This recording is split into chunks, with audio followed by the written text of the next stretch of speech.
વડોદરા શહેરમાં નિસહાય માનવ સેવા સંઘ દ્વારા અને શ્રી હરિ સેવા ટ્રસ્ટ સૌજન્યથી 40થી વધુ અંધજનો અને તેમના પરિવારની મુલાકાત કરાવી. વડોદરા શહેરમાં છેલ્લા ઘણા વર્ષોથી અવિરતપણે સેવા આપતી સંસ્થાની સહાય માનવ સેવા સંઘ દ્વારા વિવિધ સેવાકીય પ્રવૃત્તિ અવિરતપણે કરવામાં આવે છે.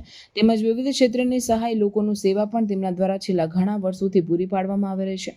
ત્યારે નિસહાય માનવ સેવા સંઘ અને શ્રી હરિ સેવા ટ્રસ્ટ દ્વારા વડોદરા ખાતે આવેલ સ્નો સિટીની 40થી વધુ અંધજનો તેમાં તેમના પરિવારજનો સ્નો સિટીની મુલાકાતનું સુંદર આયોજન કરવામાં આવ્યું હતું. અને આ સુંદર આયોજનમાં સ્નો સિટીના સંચાલક હરીશભાઈ કટારિયા દ્વારા તેમજ તેમના સ્ટાફ દ્વારા ખૂબ સારો સાથ સહકાર આપી એક અનોખો અનુભવ આ તમામ અંધજનોએ કરાવ્યો હતો. તેમજ અંધજનો પણ આ સ્નો સિટીની સુંદર આયોજનનો લાભ લઈ મંત્રમુગ્ધ થઈ ગયા હતા. તેમજ અંધજનોના અનુભવો વિશે પૂછતા તેમણે જણાવ્યું કે અંધજનો ક્યારે શિમલા કે મનાલી તો જઈ નથી શકતા, પરંતુ આ સુંદર આયોજન થકી તેમને આ લાભો અહીંયા મળ્યો હતો, જેનાથી તેઓ ખૂબ જ પ્રફુલ્લિત, ઉત્સાહી અને આનંદિત થયા હતા.